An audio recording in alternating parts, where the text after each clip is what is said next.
Hey, it's Geoff from Film Seizure. Just wanted to kind of do a little special opening for this episode.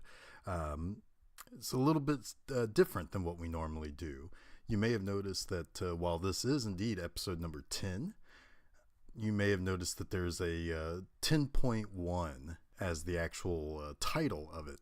Well, that's because back when Jason and I had gotten together to create Film Seizure and try to understand what it was that we wanted to do with it, we decided to start on something that would have been easy for us to talk about. And we decided to start with the first three Friday the 13th movies. And when we first started, we had considered being a type of show where we would get 3 or 4 movies together, and then we would watch all of those and then sit down and talk about all of them at once. Well, as it turned out, we had figured out very quickly, actually, when we were recording the episode that you're about to hear the first part of today, that we had a little bit too much to talk about when we would start to talk about them as a whole. So what we decided to do was to then go on to what you've heard over the last 9 episodes and what you'll hear going forward, where we watch a movie, then talk about it, then go back to the next one, and so forth. So it's a little bit of an evolution there.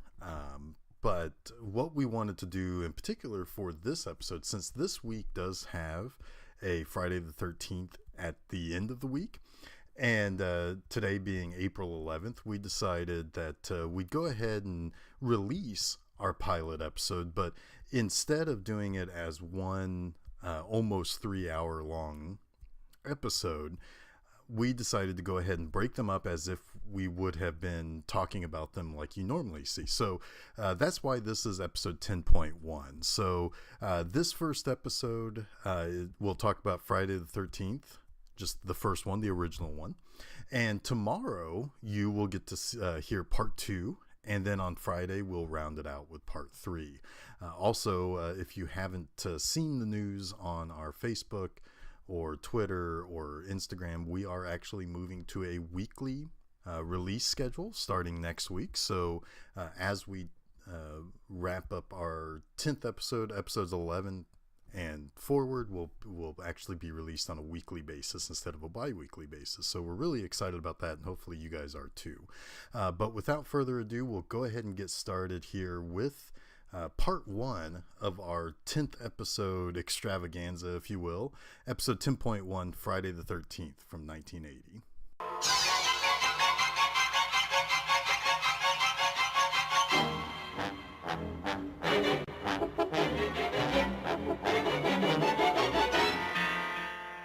Hello and welcome to Film Seizure. I'm Jeff Arbuckle. I'm Jason Oliver. And we're going to talk about Friday the 13th parts 1, 2, and 3 today. So,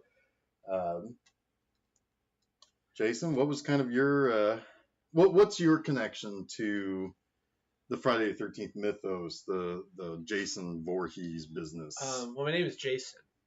That's a big connection. And it literally is kind of a weird connection because,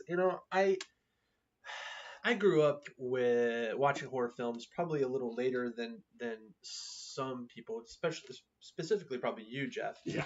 I kind of was a little late to the party. I kind of saw horror films when I could see them because I wasn't necessarily allowed to watch them at home. I didn't have big brothers to take me to these things or show me these things. So everything I saw was kind of when I could take advantage of opportunity, right? So I think the first Friday the 13th movie I saw was probably 3 or 4. I can't actually remember, but I definitely remember it was the hockey mask Jason, right? Like he was the one. And I remember it being kind of cool, like this foreboding, like kind of presence, the machete killer, right? Right. Like that iconic image. But he didn't really necessarily scare me as a kid. I was more afraid of like the Michael Myers and the Freddy Kruegers, like, and we joked about this when we were watching the movies that it's because it's a stupid thing, but it's because his name was Jason. Like I felt like I had a kinship with this guy, even though he was a homicidal mass murderer. So I don't know what that says about me.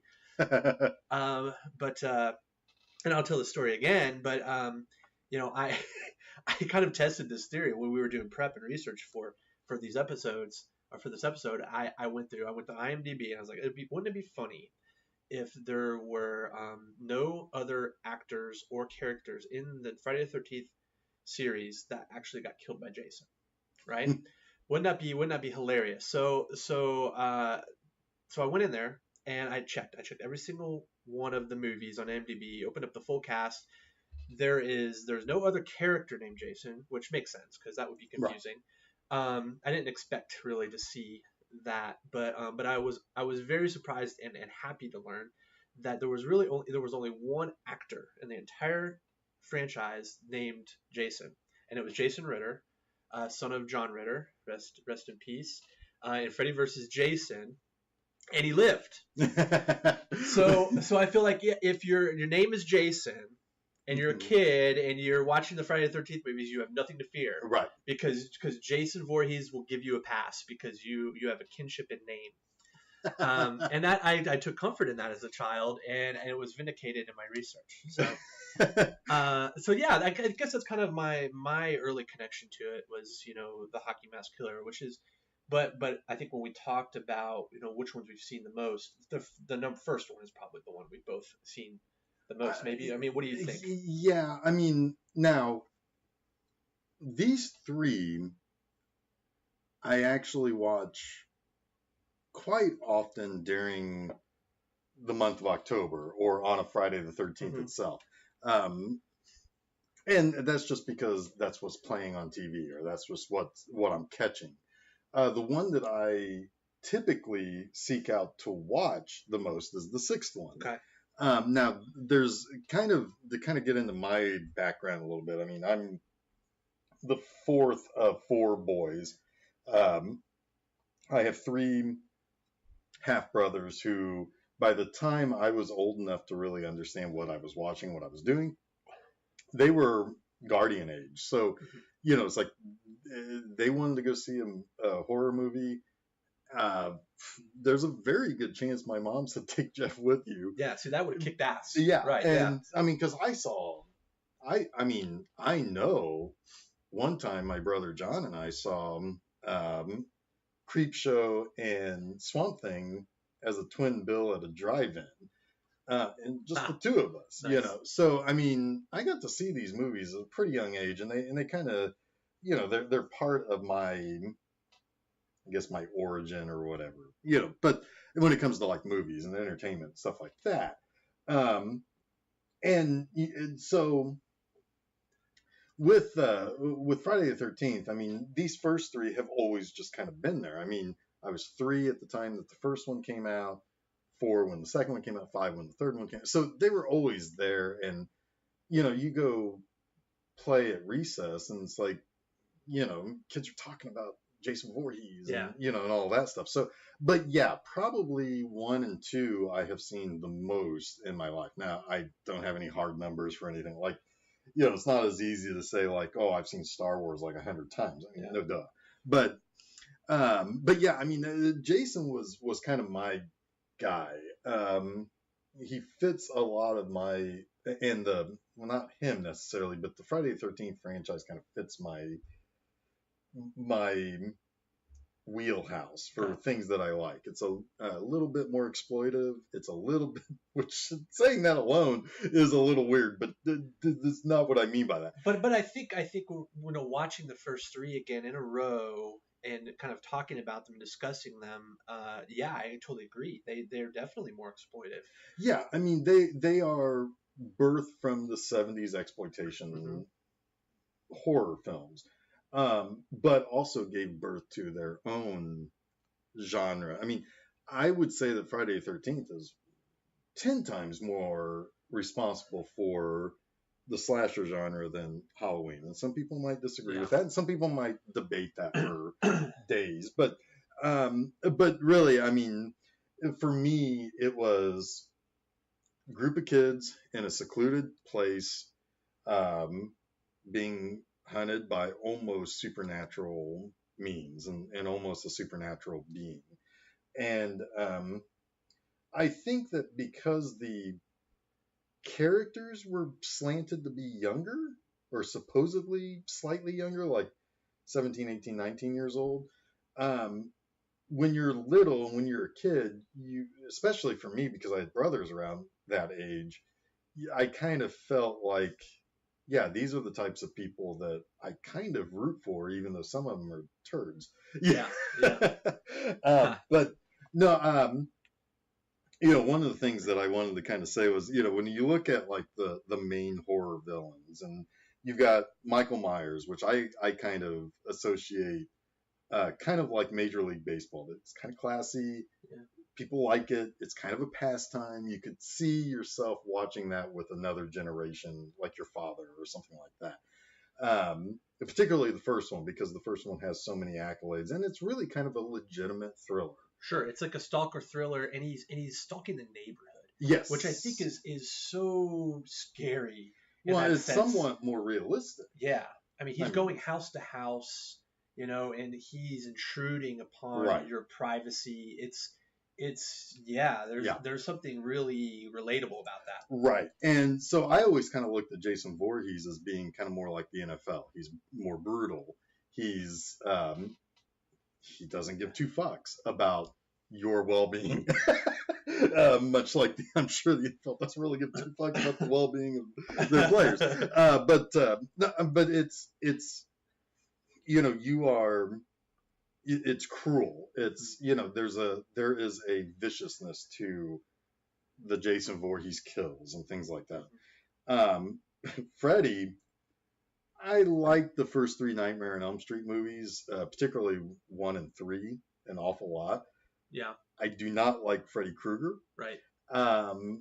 Partially because I kind of equate him to like the NBA. You talk too fucking much. Just go do your job. Just shut up. Stop calling people bitch. Yeah. Stop calling people bitch. And get to your fucking kills. Leatherface. I kind of think of him as like the NHL. It's like he's people know who he is, but he's always been a little bit separated. You had these sports metaphors all planned out, didn't you? Yeah, I really did. They're in my notes right here. This is really good. Right here. So like I always kind of thought, Leatherface was there, but nobody really talked about Leatherface. I mean, I kind of remember when Texas Chainsaw 2 came out. Oh, our hockey fan listeners are like, well, fuck you. Have a bigger sport. Have a better sport. I don't share that sentiment, but I also don't watch hockey. So this episode of Film Seizure brought to you by the NFL. But no, I mean, it's just it's there. It's there. He has his fans. Not really part of the main discussion of the. And that fucking Jigsaw asshole is like Major League Soccer. Go fuck yourself. Who cares? Who cares about your fucking sport? Soccer with Jigsaw. But no, I mean, so for me, Jason Voorhees is, I mean, legit like a character like I am captivated by. I'm compelled to watch those movies. I watch even the shitty ones, especially in October, like when AMC's got their Scarefest thing on. What's on tonight? Part 9. Okay, I'll watch it. Yeah. I'm still watching it. I mean, even the bad ones appeal to me. Maybe not as much as the best Nightmare on Elm Street, and certainly not as much as like Halloween or Halloween 2 or 3. But I will watch a Friday the 13th movie. There's something to be said about that. I always feel like, oh shit, it's Friday the 13th today, right? It's not something you really think about happening, but what does it happen like 2 or 3 times a year or something like that? Something like that, yeah. And when it happens, and we've had one coming up in October, it's kind of like, oh shit, it's Friday the 13th. I bet if I turned it on, I don't know, AMC or some channel, that there's going to be a Friday the 13th movie on. Oh, yeah. And there probably is a marathon going on because there are no dummies, and I'll watch it. Yeah. And that's kind of how I actually came to watch these movies time and time again, is because of just that, having cable. And I watched a lot of them on cable. And nowadays, even 10, 15, 20 years ago, cable sensibilities have changed, and a lot of these movies are shown uncut for the most part, not the nudity, but I mean, yeah, if Elray gets but their hands on these, they're uncut. and absolutely Yeah. right. So I kind of saw these. I would like, oh, it's Friday the 13th, and I think there's a really fun way of connecting with your youth in that sense, and the feeling you had when you watched these as a kid, when you can sit down on a Friday the 13th and watch a couple of these, spend a few hours with these movies, at night, at home on your couch. Well, especially if it's. Here's the thing about the Friday the 13th movies, and particularly like 4, 5, and 6, and 7 to a certain extent. Certainly 5 and 6, but there is always, I felt, an atmosphere that it's not really summertime. Like, it's supposed to be they're setting up a camp. The fucking kids don't show up until part 6, but so they're setting up a camp, but at the same time, it's like it's cold at night. You see the actor's breath. In part 6, it's like the all of the leaves have fallen off of all of the trees all at once, and they're blowing around, and there's wind whipping around. They're wearing jackets. They're wearing, and so it, like here with Friday the 13th this year happening in November or in October, it's like I want to watch some Friday the 13th movies, and I want to watch ones that make me want to, wear a jacket or get under a blanket or something. So, I mean, that is, there's an atmosphere to these movies that I think almost betray their own plots. Well, it's funny. And their own character. We kind of made fun of the 3 movies for that, right? Mm-hmm. It was like, oh, we could see their breath. It's supposed to be June. We kept joking that they're all wearing sweater and flannel, like the flannel budget on these movies, my God, right? out of control. But you're right. It almost kind of gives it a sense of an agnosticism as far as the time of year when you could watch them. Yeah, and I think that there is a certain amount of when you're in the woods. Now, I'm not a camper. Right. Don't want to camp. That can go fuck itself. I've not yet met a woman who's made me want to camp. But when you're camping, you think of camping in the early spring, or maybe even the last chance to camp before it turns cold. You kind of think of the bundle up type of stuff, and maybe I think of that sort of stuff because of those Friday the 13th movies, and I always got the impression that it's cold outside. Well, you're not far off because, excuse me, because I like to camp when it is a little chillier. Yeah. I like the fall months. October is the perfect camping month for me. Mm-hmm. At least in the Midwest here in Indiana, I think that's perfection. Yeah. Nobody wants to fucking camp in July. Right. I just don't. It's miserable. It's miserable. Yeah. So, but that's when actual kids' summer camps happen. Right. Right. So well, because kids don't feel temperature like we do. But I think that's the disconnect, right? Is with these movies, you get the sense that, okay, they're preparing for these kids to come. Right. Which never gets to happen because everyone's brutally murdered. And there's probably like hundreds of kids and that we never meet in these movies who are so disappointed because they don't get to go to summer camp that year. Yeah. Right. Now, what's interesting is, you talked about feeling a kinship or at least some invulnerability to Jason because your name is Jason. Yes. I always felt invulnerable to Jason because Freddy Krueger might kill you, but he'd probably also diddle you. Leatherface is just an inbred freak. Michael Myers will kill anything that stands in between him and a family member. Yeah. Including for 2 straight movies chasing a child. Yeah. That he eventually has incest with. These fucking movies are weird, man. Well, yeah, that's. The fact that I'm bringing it up might be a little weird, but part 6. We won't talk about part 6 until we have to talk about part 6. Oh, Halloween? Yes. Yeah, no. So let's let that dog lie for now. Yeah, we got 2 versions of that movie to watch. But for Friday the 13th part 6, they bring the kids in finally. Finally, there's somebody willing to put kids in danger, and Jason doesn't kill any of them. Now, it's implied that he might have had the notion to, but he was distracted by an older character. But I always kind of took that as he himself is still a child, so he doesn't.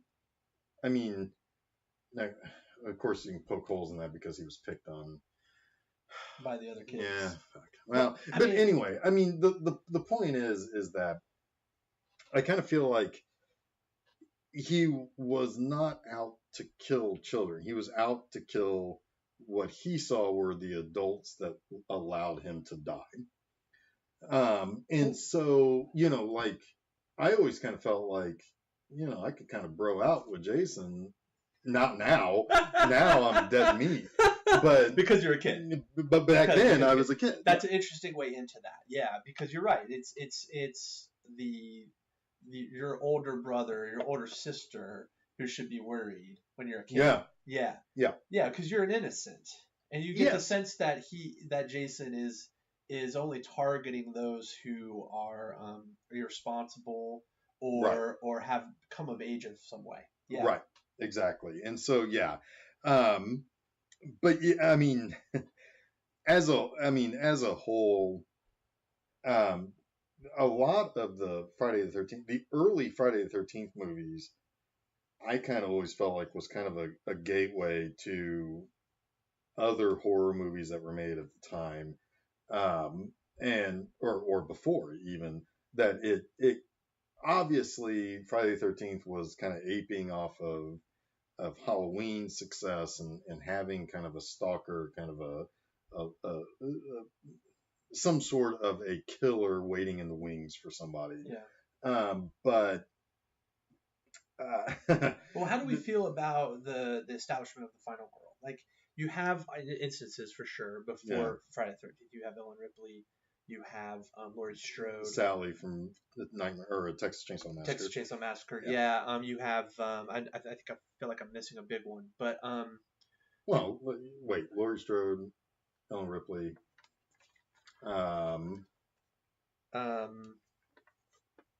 Maybe I'm not. Yeah. No. But, I mean, not really like big ones like. But that, and so I think that can't be discounted. Right. But I also I feel like watching the first three movies, and I think we should talk about probably the final girl in each one as we talk about each film. But they're very different. They're very different. They're different takes, and I also I don't know if this is really truly accurate, but if you look at the Alien franchise, you look at Nancy, but that she came a little later. Yeah, she came a little later, but still, yeah. You look at Laurie Strode. Those were kind of characters that survived multiple films. Yes. Right. I feel like Friday the 13th, that franchise set a character up each film. A female character up for a while anyway to survive. Yeah, and I kind of mentioned this while we were watching it, that after, I mean, there's a clear linear continuity between part 1 and part 2, because there was 2 leftover characters, and we'll talk a little bit more about that as we kind of break down each movie.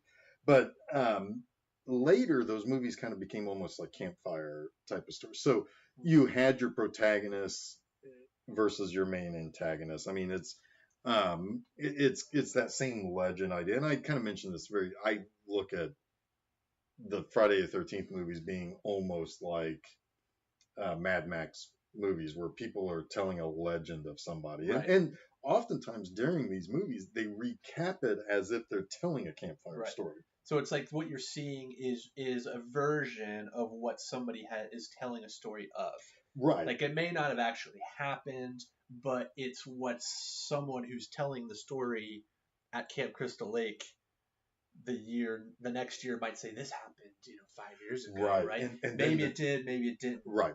And then, or if somebody is telling a story one night, the next night is, and then her brother came looking for her. Yeah, and stuff like that. So it's a continuation. Right. And it doesn't necessarily make sense logically, but in a campfire tale, when you're kind of making things up as you go, right? It's a way to continue telling the story the next night around the campfire. Yeah, because I mean, the continuity of the Friday the 13th movies, and there's one moment in particular that we'll talk about when we get to that movie, but it's fucked. I mean, and it's not like Halloween where there are specific dates that are constantly a reminder throughout the series. Yeah.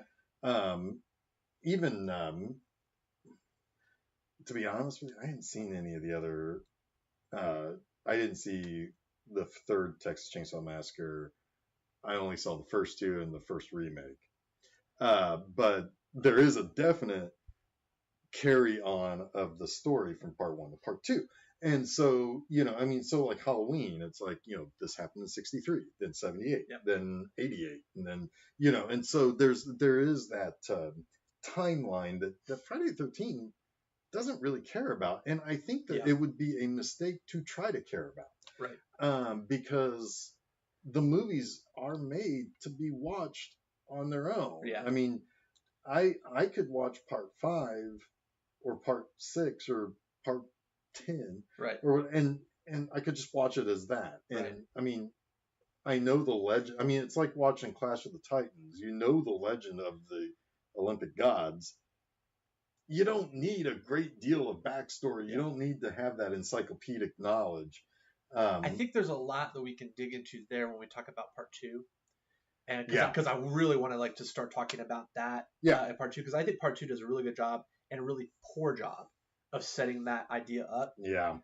So maybe this is time when we should start and talk about the first movie. Yeah, let's talk about the first one. So we can start to kind of go through the 3 and give our our impressions, our analysis, whatever it is, our bullshit that we thought about.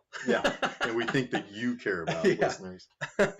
You're stuck with us, or you could turn off. Whatever. Anyway, but no. So the first one starts in 1958. There are some nice, what you think are, nice, innocent teenage kids sitting around singing Hallelujah. Right? Yeah. Or what is that? What is that song? I don't even know. Anyway, it's is that the name? I don't think I paid attention to what they were singing. Were they singing Leonard Cohen? Is that what they were singing? No, I don't know. Anyway, but no, I mean, so they're singing Campfire Song. I think it's Hallelujah. And 2 kids sneak off to have some sexy time. Have some sexy time. Hot fuck session. Yeah, which is 50 style. Which is the only time. I think, were they campers or were they counselors? They were counselors. So there were still no campers at this. The campers. At that point? Well, it was intended to be like a late night. The counselors are together now. I don't know if it's before the kids came that year. Because there is one important piece to the timeline, which is the movie opens 1 year after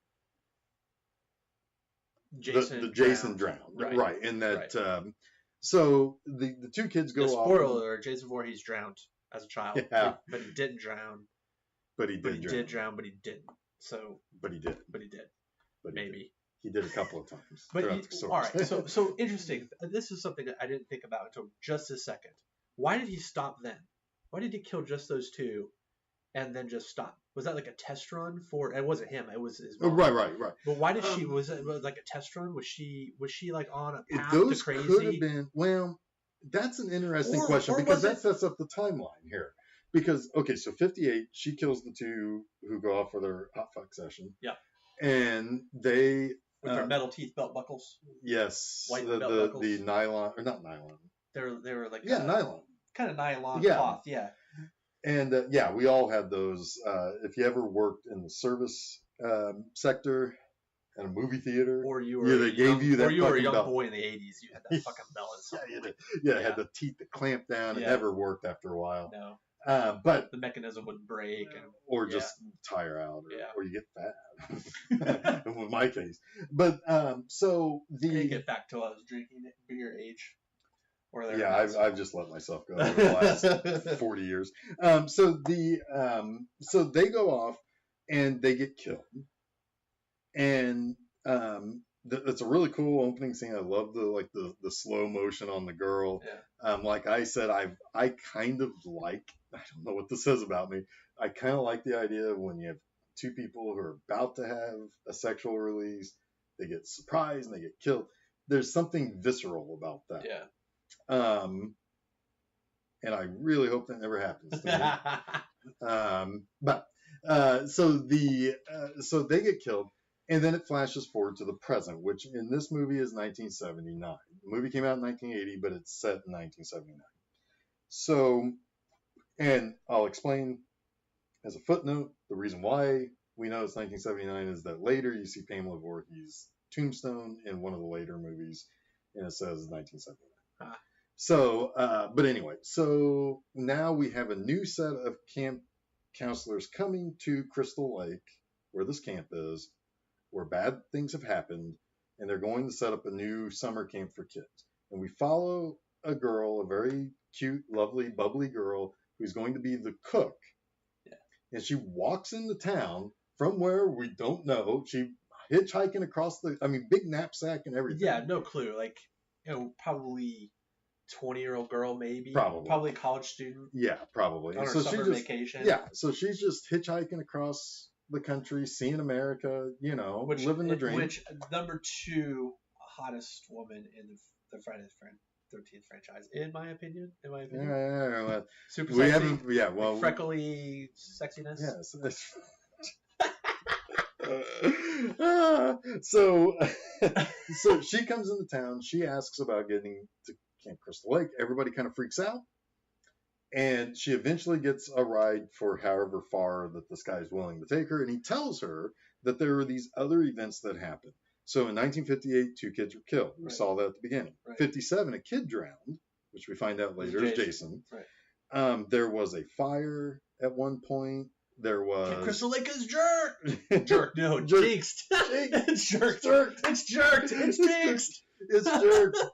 It's tasty beef jerky. It's been jerked. Not editing that out. Then there was one year that they were really close to getting it open, but the water went bad. Yeah. Which probably Mrs. Voorhees. Like, she's obviously been manipulating sabotaging shit. Right. Yeah. So then we meet some of the other camp counselors. My favorite, Marcy. She is so lovely. Her boyfriend, who is Kevin Bacon, which Jack's his name. I never remember his name in any movie except for now because we saw him earlier. Jack. Tomorrow I will not remember until I go to edit this. You'll remember. And then we meet Steve Christie, who is the owner of now the property. And Alice. Alice is the girl that's kind of the apple of Steve's eye. She's very resourceful. You learn that she's handy with tools, that she's pretty smart. She's not distracted by Steve's advances. And even you kind of get the idea that she kind of likes this other guy who looks like Ted Cruz. Right. Yeah. Skinny Ted Cruz. Who is the son of Bing Crosby. Which is weird. So weird. Because Ted Cruz is the son of Bing Crosby. But yeah, right off the bat, I mean, she gets up on the ladder, she's hammering nails, like she's taking charge. She is building shit when Steve Christie's like, I'm gonna go into town. Yeah, he's hanging out with his shirt off, his chest hair, yeah. and his red bandana around his neck, like living the dream of the 70s. In other words, a Saturday night for me. Yeah, and you're right. He bails. He goes into town. He goes into town. Movie. Yeah, and so she's kind of left in charge of all of these other counselors, and so you do get the sense that she's very capable. She's very smart.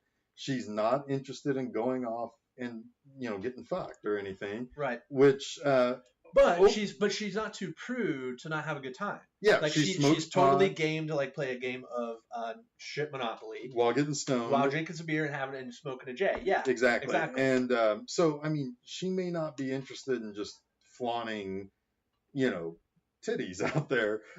She's like, hey, I'm here to have a good time too, but I'm also not so stupid to put myself in compromising. She knows situations. when she needs to be professional, and she knows when she's allowed to kind of cut loose. Yes, she's got a clear separation of that idea that honestly is really probably how you be successful in anything.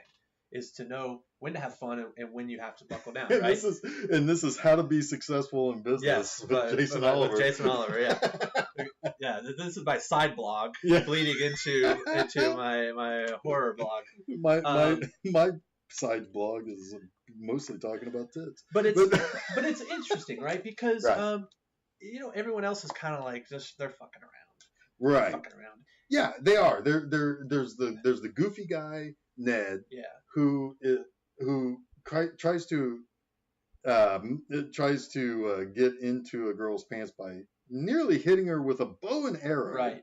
I mean, at the height of irresponsibility there. Right, but like shockingly irresponsible. Shockingly irresponsible, but also you kind of feel like he's kind of innocently being shockingly. He's harmless, except he's fucking not, because he could have easily killed her with a bow and arrow. If she had flinched, or if she had moved forward, just as he was letting go, he would have killed that. He's girl. not malicious. He's just dangerous. Right.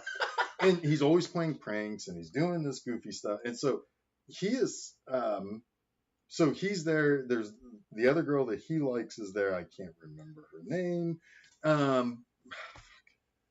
Anyway, so it's all cannon fodder. So we do find out that the hitchhiking girl is on her way to the camp. She's late because she's apparently walking there from Hawaii. I don't know. I mean, she's walking there from someplace and is late because she's walking. She's wandering the earth. She's kind of a hippie, in that way. Yeah. Which is funny because we got 2 more hippies coming later. Yep. But so they, she gets picked up by a Jeep. It's all shown in POV, which is fucking awesome. Yep. I love POV. And you get a feeling like it could be Steve, because he drove a Jeep. He drove a Jeep. He didn't have the same color. He didn't have the top off. Yeah, but he could have. But he had already left on his Jeep, and you see his Jeep later with the top on. And we both are pretty sure that the production budget being what it was, they probably only had 1 Jeep. Right. So it was probably the same Jeep. Right. Yes, she gets picked up by this Jeep. It's in POV. Yep. She's talking to the driver. She's talking to the driver. She gets this weirded out feeling, and she's like, "I don't like this. Yeah. Please pull over." Goes from "please pull over" to instantly, "I got to jump the fuck out of the speeding vehicle now," because as she's asking to, once she's starting to figure out that things aren't right, the Jeep is speeding up, which is also kind of interesting. But so she jumps out of the Jeep, she tries to flee into the woods, the Jeep stops, and then eventually she gets caught up and her throat is slit, which is okay. So there's a killer out there, obviously, and obviously we have something to be concerned about because now our main cast is starting to die off. But also, this girl that we're introduced to, it's a misdirect because we meet this person, we get to know this person, we get to like this person. You have a major boner for her. I do, yeah. And so and then she's killed off, and so it's kind of like that Janet Leigh kind of thing, for sure. And which this movie borrows a lot from Psycho. Music cues, everything. Yeah. Yep. So so now the people at the camp is now starting to get attacked because we see Ned, our prankster, he follows somebody into a cabin. We find out later he's killed off screen. But he gets his throat slit. Let's talk about Ned, though. Okay, let's talk about Ned. Because Ned is a fucking dick. Like, he's one of those guys that you just don't want to be a friend with. I mean, he's constantly fucking needling you, like pranking you. The guy literally like faked like he was drowning. Oh yeah. And they pulled him out of the lake so that he could get mouth to mouth from the girl he liked that he almost shot with the arrow. Yeah. And it's like, are you shitting me? And how does he even know that she'd be the one to give mouth to mouth? It could have been Kevin Bacon. It could have been Kevin Bacon. It could have been whoever. You wouldn't have turned it down from Kevin Bacon. Well, who would? Kevin Bacon. It's a fucking Bacon. Yeah, I could say I got mouth to mouth from Kevin Bacon. That's pretty cool. Thumbs up. But it's just like that is a dick. Yeah, it's a dick, dick man. move. That is so immature. Like nobody in their right mind would hire somebody like that to be a camp counselor. Like no fucking way. Not if you really knew like that kid. He was that. I mean, he was cruising for a fire. That kid. That's the kind of kid who needs a counselor to fucking look after him. Like he is. Right. I mean, yeah, but don't worry, he gets killed. Pretty quickly. But he gets killed off screen. He gets killed off screen, which you get no true satisfaction. Right. Like you said, you don't really get the satisfaction of seeing the guy that you really are kind of set up not to like. Right. Die. Which is that? I mean, is that intentional? Was that like a budget thing? I mean, it happens later with Seth Rogen's or dad in the third one, right? Oh yeah. So the character that's like the buffoon, right? The clown. Yeah. Who you're just like you're so annoyed by. Who's supposed to be comedic relief? I would argue that in part 3 there's a different reason for that, but we'll get to that. Okay. So yeah, so I mean, Ned, he's the Indian guy, Ned. You know, he's like so obnoxious. it's fine in 1980. I mean, so anyway, so Ned is killed off screen and stashed in this cabin that he followed the mysterious person into, and that's where Kevin Bacon and Marcy go. Talk about your theory there, because I think it's cool. Oh yeah, I kind of had a throwaway theory there. So okay, spoiler alert. If you haven't seen this movie, God, what are you doing? We're not ever going to say those words. No, so spoiler alert. Yeah, so so the killer is Jason's mom in the first movie, and Mrs. Voorhees is behind everything. However, when you see Ned spot this person walk into this building, it doesn't look like a 60-year-old lady or whatever. It's like a kind of a big. It's kind of a stocky dude. Guy, yeah. And I'm in sure a flannel shirt, I think. Oh, it's definitely a slicker. Was it a slicker? Yeah, I think it was a slicker. It was kind of like that green, kind of dark green slicker. But anyway, I kind of thought, wouldn't it be cool? I mean, since the notion is later that Jason witnessed his mom being killed by Alice at the end of the first one, and that's why he kind of picks up the mantle of being the killer from there on out. Wouldn't it be kind of cool if he was actually the one that dispatched Ned and was just kind of lost in the woods? And you know, and I thought, well, one, that solves for X, the X being that was totally not an old lady walking into that building. Right. But it also kind of adds a little to the Jason thing. I don't know. It's a nice thing to kind of think about. It's a fan theory. It was certainly not like something that was thought about when it was shot. But put it out there. It's a fun connect. Yeah, put it out there on Reddit. It's fan fiction. Talk about that. So anyway, the same building. Kevin Bacon and Marcy, the lovely Marcy, go into there to do their thing, do their business. And they're killed. Kevin Bacon gets the awesome arrow through the neck. Yep. Marcy takes an axe to the face like a champ. And so now the threat is now on the campus. And one by one, people are dispatched. The girl that Ned likes, who was the one who instigated strip monopoly, does get hit with an arrow. Is that where because she gets led out to the archery range. I think she gets an arrow too. I don't remember. That's funny. We just watched the damn thing. I know. Steve Christie gets killed on the outskirts when his car breaks down, and he gets kind of taken to the outskirts of the camp by the police. Ted Cruz, Bing Crosby kid, gets killed while he's trying to help Alice, and you start to think that maybe he's going to survive because he's kind of capable. Yeah, but he gets killed off screen too. He does, but he also has the bitchin', like he's posted against the wall. Right, he's got 3 arrows in him. One is like head, his thigh, his balls, basically is like his chest, area. His eye, and his balls. Yeah. And he got it the worst. It's like, man, he's already dead. And did he? He had his throat slit too. Like that was definitely the signature move in this movie. Tom Savini was the throat slit. Tom Savini was the master of throat slits, and they paid him for all of them. Yeah. Because Ned was throat slit. Yep. Well, Kevin Bacon took the arrow through the throat. But am I missing? The hitchhiker, the cook. The cook was crude freckle girl was throat slit too. Yes. Yeah. But now that leaves Alice in this.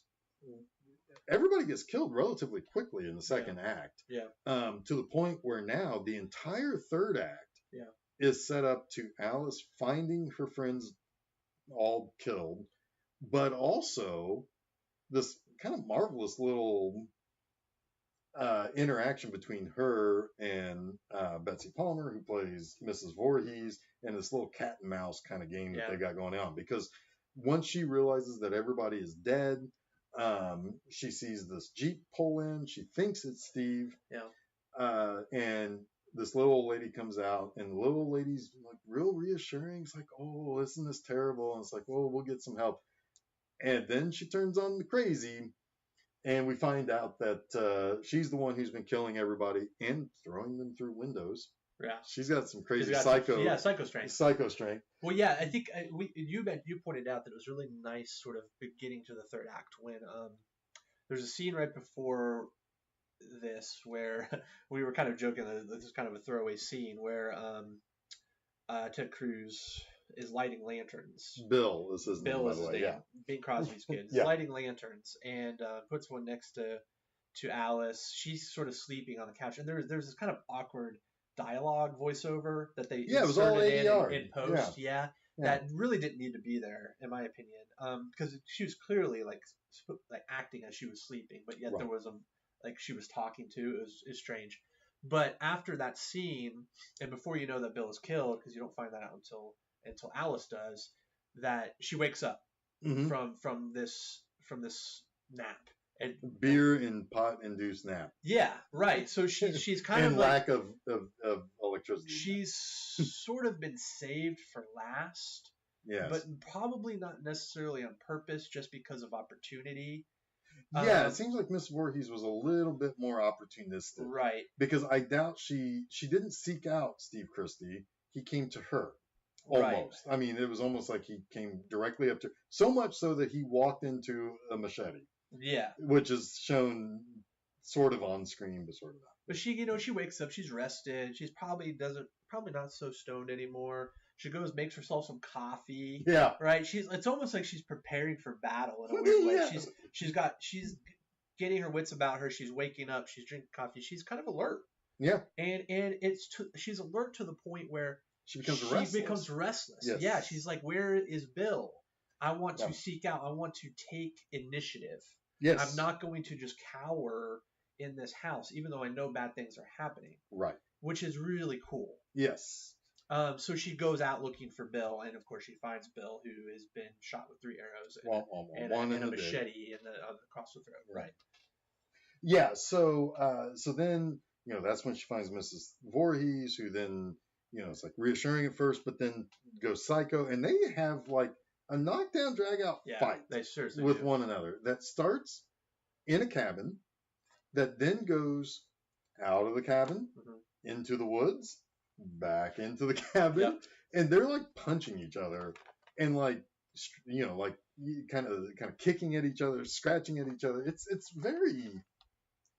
brutal, really, and it's. Well, Betsy Palmer really hit her.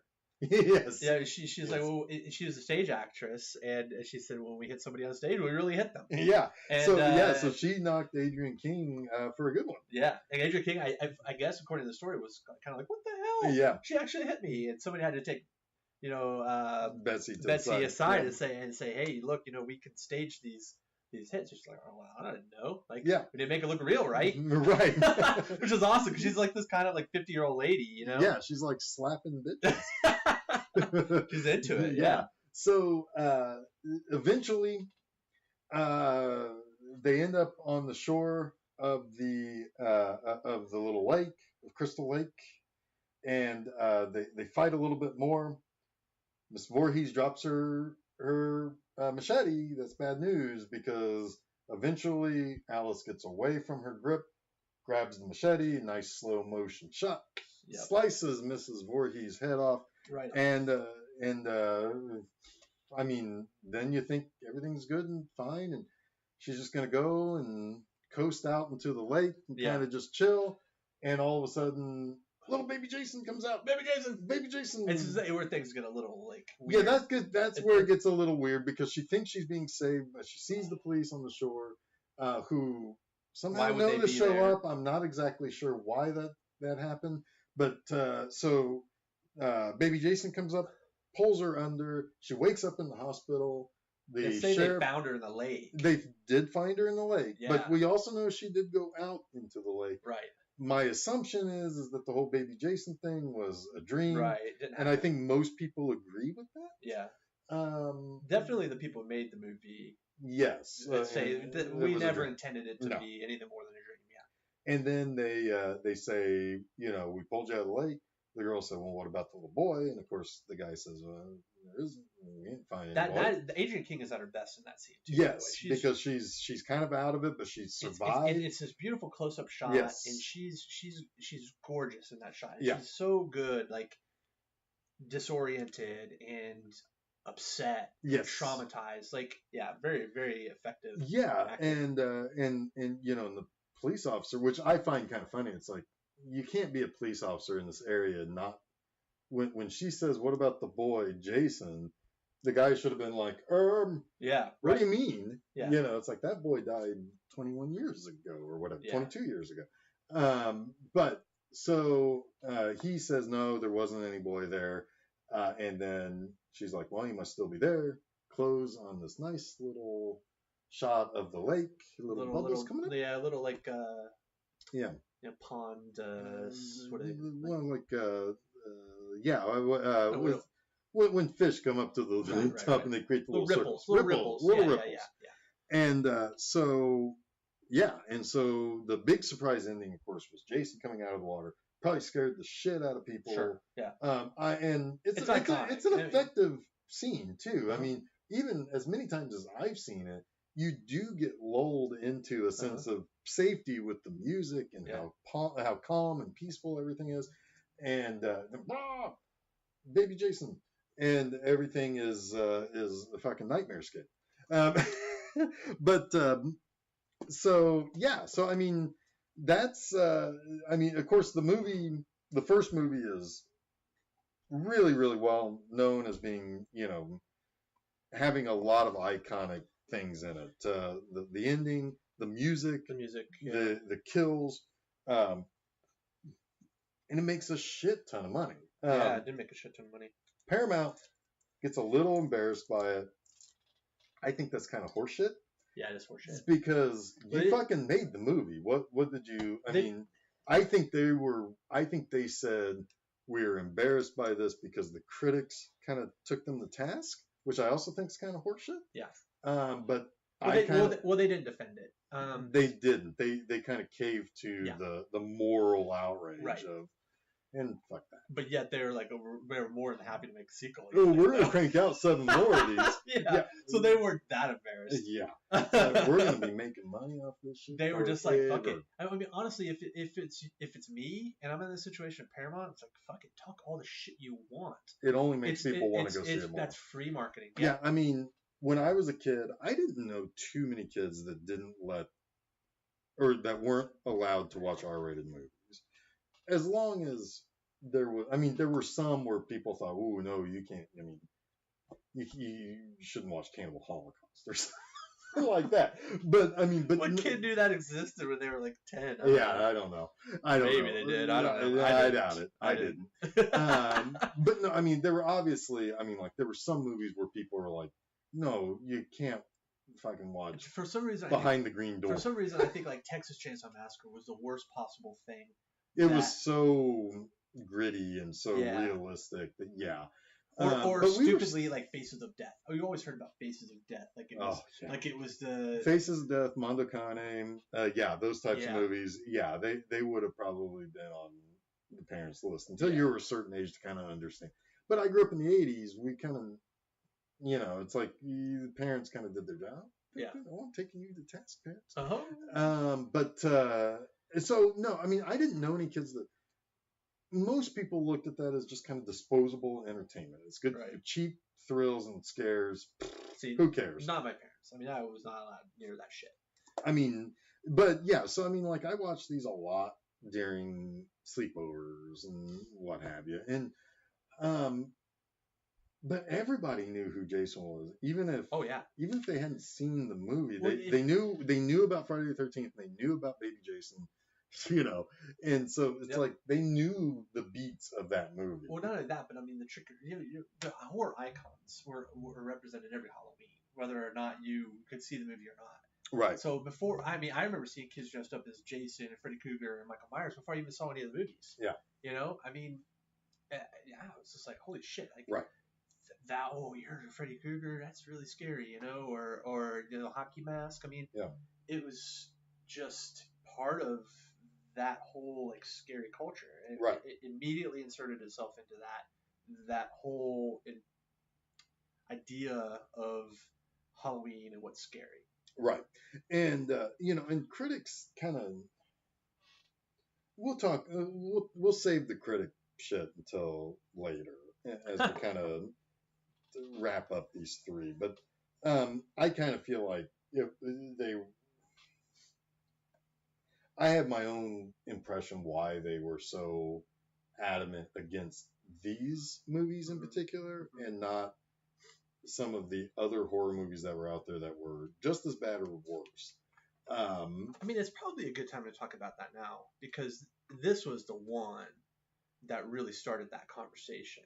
Well, I guess, let's go ahead. And my whole thought was, okay, so you want to say kind of what Siskel and Ebert kind of thought of that. I mean, I don't necessarily want to say that. I don't give a shit about Gene Siskel or Roger Ebert at this point. But they were representative of, and they were the most popular critics. Yeah. And so I think they took it as a way to be a mouthpiece. Yeah. But basically, I guess Well, they were snobs. They certainly were. I think they eased up over time. Uh-huh. But at that point in time, they were kind of morally outraged, even to the point where Siskel published addresses of the filmmakers and of Betsy Palmer to basically send her outrage, to shame them. Yeah. It's like, it's this really weird,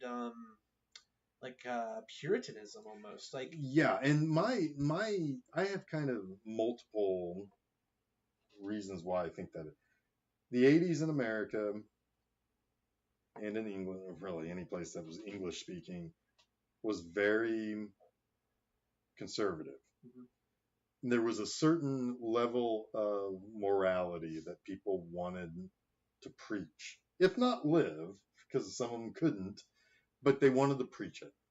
And it was kind of the apex of what had kind of come out of the women's lib, feminism, to a certain extent, the civil rights movement, where you had mostly Southern Baptist people who, in some small areas, were really kind of preaching extreme conservatism. Mm-hmm. Particularly, you're talking like Georgia, Alabama, Mississippi, those kind of areas. And I think it started to leak out with the rise of televangelism. Mm-hmm. And that was starting to hit its apex in the 80s. Yeah. And there was a certain new morality that was trying to come out of, all right, you had your fun, liberals, now Reagan is here to save us, and we're going to do all this. So without getting too political, it was a certain arc of conservatism that was happening. And these movies were kind of centered in the apex of that. You could point at like the hysteria over like Satanism and Dungeons and Dragons and all that. It was all wrapped up. All of that was happening all at once. And anything even close to that sphere of influence was part of that demonized. Hysteria. Yeah. Demonized, no pun intended. Right? Yeah. And so I think because most horror movies were independent titles. Texas Chainsaw Massacre, Halloween, yes. Any of them that were made in the 70s, Phantasm, were almost entirely privately funded movies. They were not studio releases. Mm-hmm.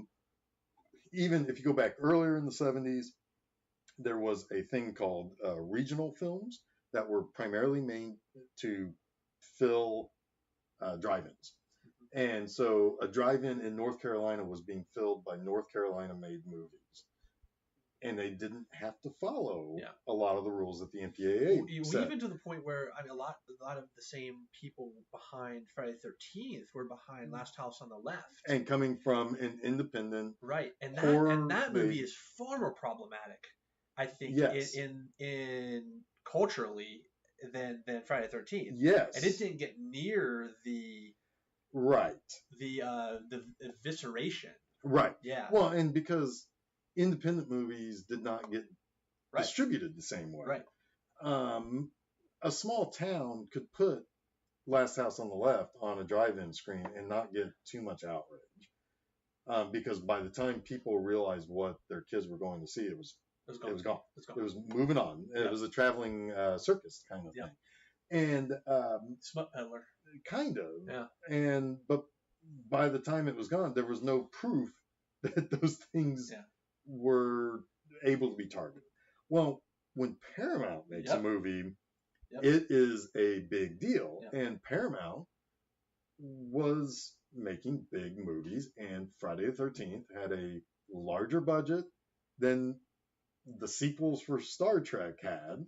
And so, therefore, they were big deal. And they put a target on their back. But you're right. How much of that was, it'll just drive people to the theater? I mean, people wanted to see those movies. Oh, I mean, well, clearly. I mean, there were people who wanted to picket the movies that would buy a ticket to see those movies. $40 million. Yeah. Well, and, some of the people who boycotted those movies were still paying to go see them. Yeah. So Paramount wins. I mean, sorry, if you don't think something is good to watch or you shouldn't watch it, then don't go see it. Siskel and Ebert could have said, we're not going to review this movie, and would have made a bigger impact, I think, than the reviews they made to either. Now, here's another idea: is like, are they right? Yeah, I know exactly what you're gonna say. Are they taking a moral high ground, right? Or are they helping Paramount? Or a third, or are they just protecting their own careers?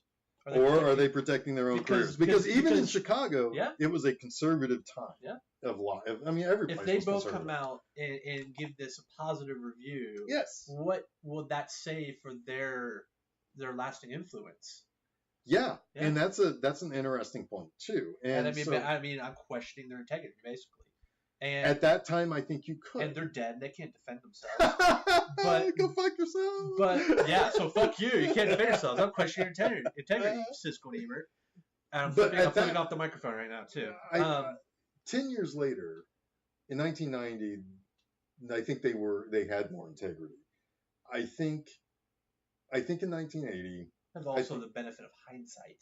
And also the benefit of almost untouchability. I mean, at that point, correct. Who cares if they like a movie or didn't? They're not going to get fired over liking a movie that is deemed reprehensible by a church group or something. Right. But in 1980, they had only really been at what they had been doing for less than 10 years. Yeah. Because Roger Ebert was trying to make movies in the late 60s, early 70s. Were they nationally syndicated then? Yes, they were. They had a TV show by then. So, I mean, they're reaching people that they don't want to receive shit mail from. Now, they handled that very questionably. But I think there are things that you and I probably like or dislike at certain time frames that we have a different opinion on. Yeah. So, I mean, yeah. So, yeah, I mean, I don't know if it's necessarily integrity, but it is the shifting of opinion. But Siskel's reaction was questionable. Was wrong. You don't start a letter campaign, a letter writing campaign, to shame an actress for taking a part. That would be. Can you imagine the field day? I mean, think about what like Huffington Post or Distractify or Attention would do if a mainstream critic released the home address of Jennifer Lawrence because they didn't like something she did. Right. That would be a fucking sideshow circus. Your career would be over. You would be done. Your career would be over. You might as well go ahead and apply for Fox News, right? Because maybe they would take you on, but they maybe wouldn't. Review films for Judge Report or something. Yeah, I mean, maybe they would take the chance on it. Yeah, I know, but no, I mean, it's like InfoWars.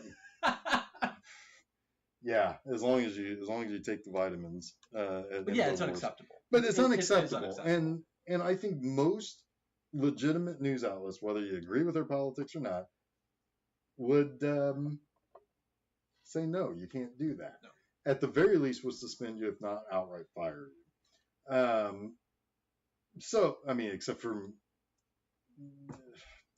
I mean, InfoWars probably loving it, but I mean, I mean, there's nobody. Doesn't matter if you are the New York Times, if you're Huffington Post, if you're the Blaze, you don't do that. You cannot. It does not matter what your political views are. You can't do that. You would get fired. But at that time, a different era, a different sense of sensibility and morality. And it's unfortunate, but it's kind of what existed. It's and one last point I think about the reviews, specifically from Siskel, was he felt that it was some sort of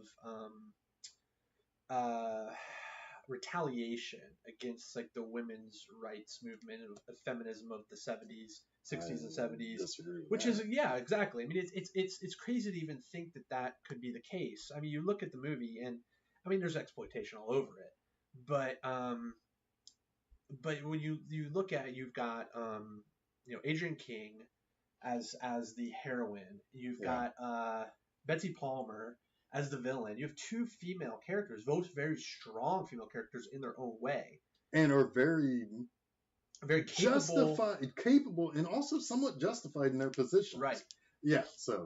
And they're the whole third act. Yes. There's nobody else in that third act until the very end. There's no man to save Alice. It is mano a mano or womano a womano. Right? I mean, it's that's unheard of. Right. Even today, in most film, right? Yeah. I mean. So where the hell do you get that sort of idea? Because this movie showed a little bit of boobies and it wasn't that, it was the violence. It killed some women. Yeah. But the thing is that there was never a Friday the 13th movie where you definitively knew that the survivor girl was not a survivor girl at the end. The girl who was set up as the main star survived every movie that you know of. Now, there were a couple later on that you wonder, is that and Jason Ritter was a survivor boy. Yeah. Jason, unite. Yeah, Geoff died in the second one. Yeah, he did. Geoff. Yep. Jeff died in the second one. Yep. Yeah, so I was like, I wonder, is there any? And then there's like the guy shows up in the trailer. It's like, oh fuck. So, but anyway, yeah. So yeah, I mean that's kooky. I don't understand where that came from, and it's that idea that I kind of mentioned that I can't really easily put into words, but there was that movement also in the 80s, particularly with televangelists, which was if you watch a TV show, say like He-Man, that Skeletor, the villain of the show, who you're supposed to be rooting against, was somehow making kids want to be evil. Right. Yeah. Getting mad at the villain for being a villain. So what are you supposed to do? So who are we supposed to fight against? Right. Right. What is it to be good at that point? Exactly. If you have no opposite, then there's no good. Yeah. So it kind of comes off of that a little bit. There's a little bit of that too, where it's like, oh, there's killing in it, so kids are going to go out and kill. But that's that's just weird. That's just it's a weird time. Yeah. But I never knew anybody, even the people I know now, that are much more religious than we were when we were kids.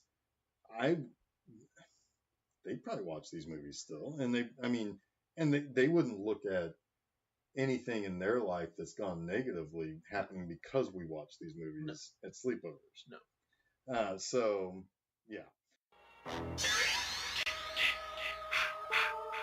All right. Well, Geoff here again. Hopefully you enjoyed hearing where everything got started there with our discussion of Friday the 13th, the original from 1980.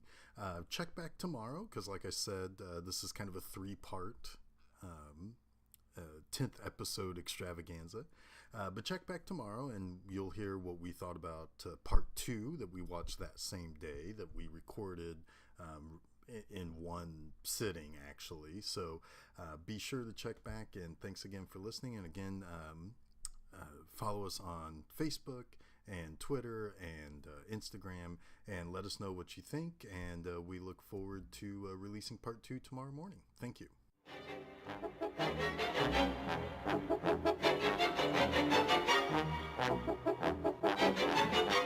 these sports metaphors all planned out, didn't you?